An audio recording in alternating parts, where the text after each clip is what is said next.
Vijayawada, విశాఖపట్నాల్లో metro రైలు ప్రాజెక్టుల నిర్మాణానికి తొలి దశ డిపిఆర్లకు రాష్ట్ర ప్రభుత్వం ఆమోదం తెలిపింది.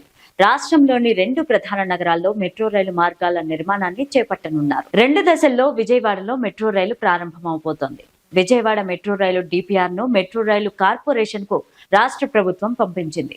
దీనికి డిసెంబర్ 2న ఆమోదముద్ర పడింది. విజయవాడ మెట్రో రైలు ప్రాజెక్టు నిర్మాణ వ్యయం 11,009 కోట్లు. భూసేకరణ కోసం రాష్ట్ర ప్రభుత్వం 1152 కోట్లు భరించనుంది. Vijayawada metro rail corridor 1A, 1Bగా తొలి దశలో చేపట్టనున్నారు. విజయవాడ 1A కారిడార్ లో భాగంగా గన్నవరం నుంచి పండిట్ నెహ్రూ బస్టాండ్ వరకు మెట్రో రైలు పనులు చేపడతారు. Vijayawada 1B corridor Pandit Nehru bus stand నుంచి పెనమలూరు వరకు తొలి దశలో పనులు చేస్తారు. కేంద్ర ప్రభుత్వ నిధులతో ఈ ప్రాజెక్టుకు నిర్మిస్తున్నారు. విజయవాడ మెట్రో రైలును అమరావతి వరకు విస్తరించాలని కూడా ప్రభుత్వం భావిస్తోంది.